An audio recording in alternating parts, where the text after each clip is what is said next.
It doesn't matter that you say, well, I do accept, as the children of Israel, the Jews, they say, well, we accept all of these prophets, but we don't accept the Prophet Zakaria alayhi salam. They don't accept the Prophet Yahya alayhi salam. They don't accept the Prophet Isa alayhi salam. And they don't accept the Prophet Muhammad sallallahu alayhi wasallam. These are 4 or 5 prophets. Well, it's just these ones. The rest of them we accept. No, you don't, because if you reject these, the cornerstone of what was to come at the end of time, you've rejected that as well. The children of Israel, they say, we accept all of these prophets, but we don't accept the Prophet Muhammad sallallahu alaihi wasallam. No, you don't, because you reject all of them. Because if you reject one of them, you reject all of them. And if you make a difference between them, saying, well, these we accept and these we don't accept, inadvertently you've rejected all the prophets. Whether you say, well, whether you say so or not, you have done so. And so all the prophets are to be accepted. They're all to be accepted. Their rank, their justice, their glory, all of what Allah has given them is to be accepted and to be held in high regard.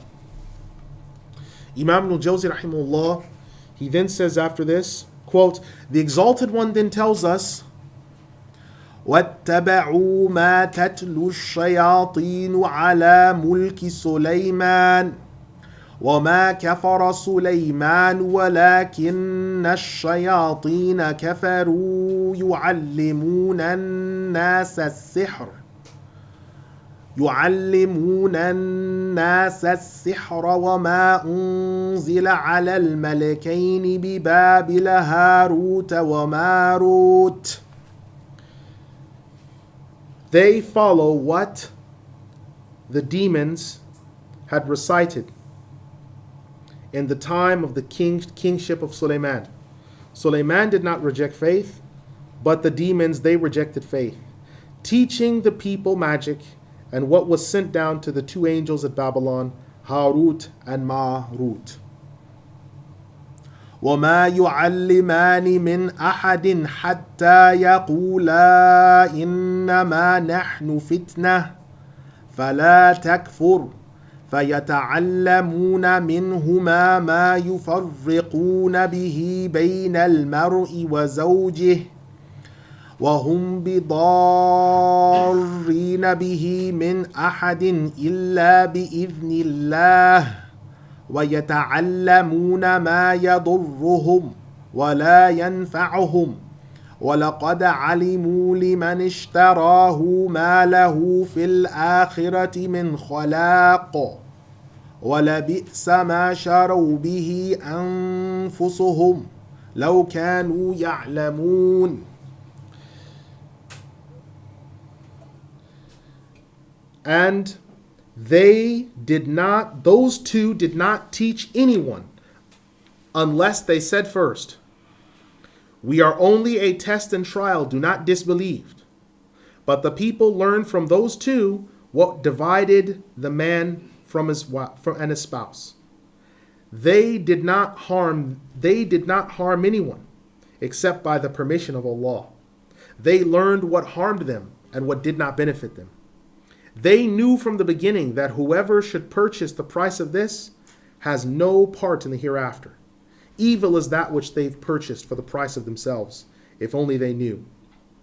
Surat Al-Baqarah, Ayat 102. And they followed what was recited by the demons. The reason for this revelation of this particular ayah is twofold. One is that the Jews, they kept asking the Prophet ﷺ about the Torah. And in everything they asked him, he answered them.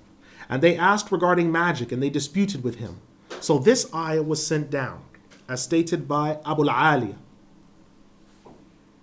Secondly is that when Suleiman was mentioned in the Qur'an, a group of the Jews of Medina said, are you surprised at Muhammad claiming that the son of Dawood is a prophet? By Allah, son of Dawood was only a magician. And so this ayah was sent down regarding those statements, as said by Ibn Ishaq and others. That which was recited or that which was spoken were the words that were given, according to Az-Zujaj. And during the kingship of Suleiman is referring to the time that Suleiman lived in. This happened contemporary to his time. Now, what did those demons recite in the kingship of Suleiman in that time? There are 6 points to be remembered about this. One is when Suleiman left his kingdom, the demons wrote down magic. And this magic, they buried it alongside of him. And so when he had died, they took it out and claimed that this was from the time of the kingdom of Suleiman, and that he had approved of these things. This has been mentioned by Abu Salih from Ibn Abbas, and is the statement of Muqatil. Close quote. So this statement's important because the Prophet Suleiman alayhi salam, when he died, and this is another issue, the children of Israel, some of the people who we consider prophets, they don't consider prophets. The Prophet Suleiman alayhi salam, we hold him to be a prophet. They don't hold him to be a prophet. The Prophet Lut alayhi salam, we hold him to be a prophet. They don't hold him to be a prophet. The Prophet Ayyub alayhi salam, we hold him to be a prophet. They don't hold him to be a prophet. Neither do the Christians. They don't hold him to be a prophet. And that's very important because when you talk about prophets, your list, even though you say in the English language, oh, the Christians and the Jews and the Muslims, we have so much in common. I mean, we share all the same prophets. Do we? Do we share all the same prophets? Can you read their book without having to have a rated R sticker on it? You have to look at things in perspective. They don't believe that some of the people that Allah has mentioned as being prophets are prophets. Now the Prophet Suleiman alayhi salam, when he died, his throne, he was buried under his imperial throne room. There were people in the 90s that claimed that they had discovered traces of marijuana under that throne room where it was buried, stating that, well, this proves that marijuana is from the earth. Even Solomon had it and smoked it. So therefore, wal-'iyadu billah, it must be all right. So if someone's having a hit from the bong, or they're taking a toke, or they're taking a puff, or they're having a spliff, or they're having a drag, or they're having a roach, or they're having a roach clip, or what have you, or a blunt, or the chronic, or the bionic, whatever you're calling it, if somebody's having this, what's the harm in that? Prophets are smoking it. Who are you to dispute it? The Prophet smokes it. Just because something is around something doesn't mean that it is necessarily the case that the inhabitant of that grave approved of it. The grave of Sheikh Abdul Qadir Al-Jilani rahimahullah, you find people supposedly well-meaning, supposedly people that claim that they're related to him in terms of his tariqah, going around his grave like clowns in a circus and chanting to him unintelligible words like buffoons. If he was able to get out of the grave, perhaps they'd be killed. So just because something is happening around someone does not necessarily mean that they approve of it. So the Prophet Suleiman alayhi salam is buried in what today is being called Israel. And there's a lot of things that go where rabbinical or rabbis will come and sometimes kiss the graves of some of these prophets, or they'll recite certain benedictions or whatever. This doesn't mean that the Prophet approves of them because those rabbis do those things. It just means that that's where they're buried. And so Imam Al-Jawzi rahimahullah, by quoting this narration, is trying to make sure that we understand that sometimes things will be attributed to a prophet that actually aren't from him. Imam Al-Jawzi rahimahullah then says, quote, secondly, one of the demons called Asaf had written down some of that which the Prophet Suleiman alayhi salam had commanded to be followed. And it was buried under his imperial throne. When the Prophet Suleiman alayhi salam died, the demons brought it out and wrote magic on the overleaf of every page. So it was intermingled with the writings. And they attributed this to Suleiman, as stated by Sa'id ibn Jubayr and Ibn Abbas. Thirdly, is that the demons wrote magic after the death of Suleiman. Then they attributed to him among the people, as said by Ikrimah. Fourthly, is the demons also innovated new magic and new spells and incantations, and they said that Suleiman had taken it. And they buried it under his imperial throne so that the people might learn it.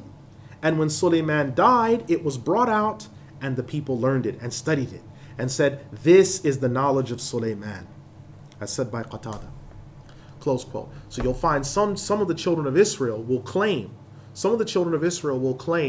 this special esoteric knowledge that we get when you take someone's name, Yanko, or Yaakov, or Rivka, or Khuska, or Ruqayya, or Fatima, and you add up the numerical value of these names, they will tell you the influence of that person, what they're going to do in life, what type of profession they're going to have. And then if you find someone else who his name adds up to a certain thing, that's going to tell you what he's going to do. And based upon these numerological calculations, you can decide whether these people should be married or not.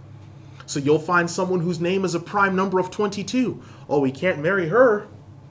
She's a prime number of 11. They can't get married because 1 and 1 is 2 and subtraction 2 is 1. Their prime number is 3. 3 can't be divided any lower, so you can't have 2 prime numbers married. You have to have a prime number married to a derivative. And this is used by some Arabs, this is used by some amongst us, as we've been told by the Prophet ﷺ. People will follow the Arabs in good and bad. And much of what you're taking from sometimes will be coming from the Arabs. But this numerology and all these other things were attributed to the Prophet Suleiman alayhi salam, when in actuality he didn't have them. But sometimes people will call the numerology or the astrological sciences that they're learning, they'll call it Solomonic knowledge. Or I took this from Solomon's temple. You can go and look in the libraries or go online and find there'll be people that will be referring to Solomon's knowledge, King Solomon's knowledge, King Solomon's riches. And they'll usually refer to books or numerological things that have been attributed to him that actually have nothing to do with him. Imam Ibn Al-Jawzi rahimahullah, he then says, quote, the fifth point to understand is that Suleiman had taken the covenant of all of the beasts as he was able to converse with them. And that there was a beast in which when a human being was stricken with any illness, he would go to that beast and that beast would be able to administer the medicine. However, further on in time, people attributed it to magic. And magic was attributed to these miracles that Suleiman had, alayhi salam. This is quoted by Abu Majlis. Sixthly, is that the demons in the time of Suleiman, they used to listen and eavesdrop. And when they heard the words and speech of the angels that were in the earth moving back and forth regarding who was to die, the sustenance in the earth to be given, or the commands that were to be given, they used to take it and mix it with the soothsaying and things that they did. The soothsayers would then speak to the people, and they would find sometimes just as they had said. Until when the soothsayers would go on, they would then lie to them because some lies would be mixed with their truth. And so with every word they spoke that was true, there'd be 70 lies. And the people wrote down this speech in books and passed it on. And it became well known among the children of Israel that the demons used to sometimes teach them information that was unknown.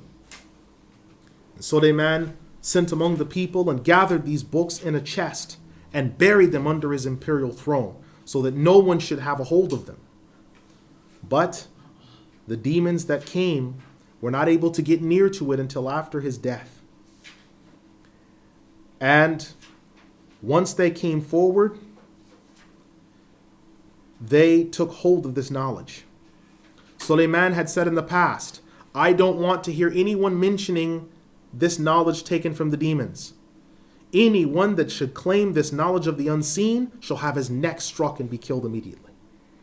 But when Suleiman died, a demon came to a group from the children of Israel and showed them some of the ruins and ashes of those books and said, Suleiman was only doing this to try to keep you away. But spread this among the people because Suleiman was a magician. And the children of Israel took those books. So when the Prophet Muhammad ﷺ came, they debated with him with these books. as is said by As-Sudai.